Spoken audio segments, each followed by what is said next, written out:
knowledge, responsibility, teamwork, leadership, communication, competence. But what is competence? Oh shit. Start again. Competence. But what is competence? It is having enough knowledge and ability to do something in a successful and efficient way without the help of others or without the help of external influence. Before we go any further, we found some old footage we'd like to show you that discusses the importance of competence. Roll clip.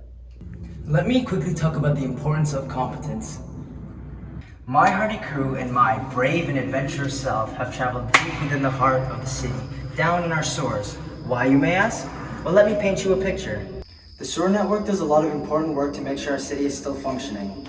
A lot of work that our above ground dwellers take for granted. So it's very important that our sewers are maintained and held at a very high standard. With competence as a medical student and a future medical professional, we need to make sure we're constantly learning, practicing, revising, and reflecting to build our medical skills and our knowledge so that in the future and during our school as well, we can continue to help patients and give them the best and safest care possible. It's not work that everybody loves to do, but it's important work nonetheless. Hence the dirty work. And sometimes the importance of this work can be boggled down and forgotten due to the pressures of life around us. But in that case, in both scenarios, we just have to take a second to look deep inside.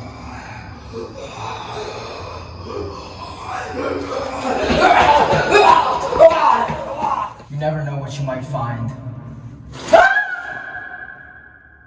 May he rest in peace. In my eyes, there are three types of competence. Competence in the way you conduct yourself, competence in the way you learn, and competence in the practical sense. Let's go over some ways the GMC's good medical practice tells you to conduct yourself as a medical student.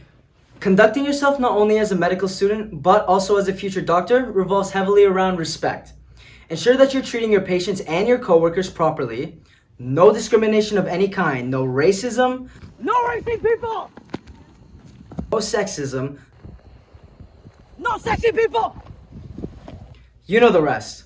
Also, ensure that you have your patient's consent. We can loosely use the tea analogy for this type of consent as well. Make sure your patient wants tea, voluntary. Make sure your patient knows what's in the tea, knowledge. And make sure your patient is able to have tea, competence. Different kind of tea, you dirty-minded little bastard. Tardiness is not appreciated. Dress well, act professionally, take clear and concise notes, and understand the rules and regulations of all situations you may be in, such as on placements, on rotations, and in school. Know who to go to, who to report to, where to go if something is wrong, this, that, blah, blah, blah, blah. It's not my job to explain this to you. Part of being competent is doing your own work. Now, competence in learning is something that we have all been developing since we were little and first started school. Everyone learns differently, but the good medical practice presents it in a way that I decided to water down and make simpler. EAR, or engage, advise, and reflect. Engage in your classes, lessons, training, and any type of teaching. Get advice from professors, supervisors, trainers, and anyone around you. And reflect. Reflecting can really show you where you did good or bad and help point out the weaker areas of your medical practice. Now, time to get into the nitty-gritty. Competence in the sense that I'm sure that you were all hoping for. The practical sense. Sorry for all the waffling. I need to get the watch time up and the ad revenue. Do you suffer from incompetence? Try EAR. Engage, advise, reflect. All registered doctors need to know, be honest about, and work within their limits. The same applies to us students. But if you're treating a patient or giving them advice, you have to be under the supervision of a registered healthcare professional. And anyone under your care needs to know that you are a student and know your level of competence so that they can consent to it. To go back to the consent talk we had earlier, knowledge. They need to know your level of skill when it comes to whatever you are performing so they have the adequate knowledge to consent to the procedure. You are still just a medical student and you're still learning. It's okay. It's okay to make mistakes now, to learn from them, and ask for help when needed. This is the time to do it. You have a bunch of support around you, and everyone just wants to see you excel in your medical career. Only do what you have been taught to do and feel confident in doing. Do not feel as if you can't ask for help or learn more. That will only affect your own ability to practice medicine in the future. As you get more experience and get closer to graduating, you may be expected to take on more responsibilities. Maybe even pass it down to other students. Still with supervision, of course. You will not be able to take on these responsibilities if you're not at the level you are expected to be at. To officially wrap everything up, let's have a quick Q&A with questions directly from the GMC, hosted here on the Kinda Late Show.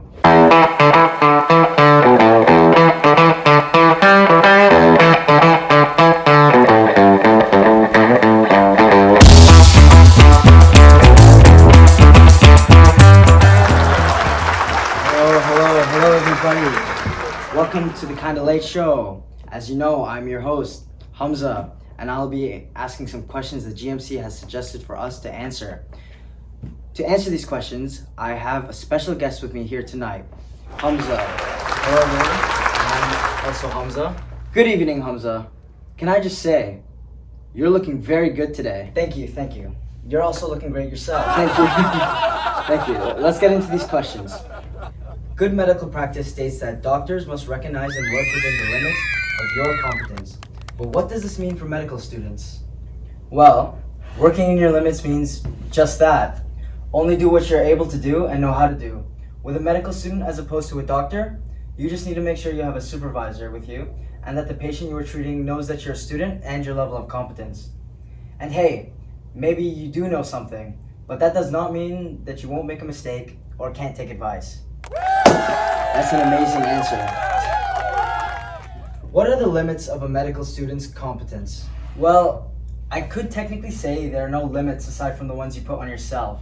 If you've learned, practice, and feel confident doing a certain medical exam or procedure, go for it. Granted, once again, you have to have supervision and the patient needs to agree. Talk about competent. He most certainly is.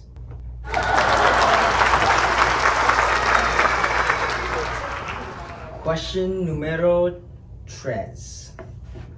What can a student do on clinical placements and what can they not do? Well, when a doctor wants to do anything medical, there are two people involved, the doctor and the patient. The doctor needs to know that they can do what is proposed and are willing to, and the patient needs to know what's going to happen and give the doctor consent. With a student, there are three people, the student, the supervisor, and the patient. You need to be confident in your competence to conduct the medical examination. The patient needs to understand that you are not a doctor and how much you do know, and the supervisor needs to trust you enough to believe you are fit to do what has been proposed. Very insightful. And final question. Under what circumstances might a student be asked to work beyond the limits of their competence, and how should they respond? Oh, that's tricky. Well, in normal circumstances, a student should not be asked to do something outside of their own knowledge. If your supervisor does ask you to do something you do not feel confident in or you do not know, let them know that. If you want to as well, it doesn't hurt to ask to be taught how to do it and learn from them before taking the reins. But if you feel they're insisting that you do this and possibly putting the patient at risk by doing so, this is a concern that needs to be raised with the necessary parties. Well, that's all the questions I have for today. You can all read further into the good medical practice on the GMC's website at www.gmc-uk.org under ethical guidance and then ethical guidance for doctors. Thank you for your time, Hamza, and thank you for the amazing answers. Thank you. Thank you, everyone. Have a good night. Thank you, everyone. Have a good night. Competence affects every aspect of our life. Being a competent employee or student, being a competent parent, being a competent athlete. Do you see what I'm getting at? I also hope I have given you enough facts and now understand what it means to be competent as a medical student. But do not hesitate to read further. The Good Medical Practice is a great place to start as it provides a lot of relevant information that covers a lot more than just competence. It's free to download on the GMC's website, and as I said, I highly recommend checking it out. With all that being said and done, thank you for your time and patience. Roll credits.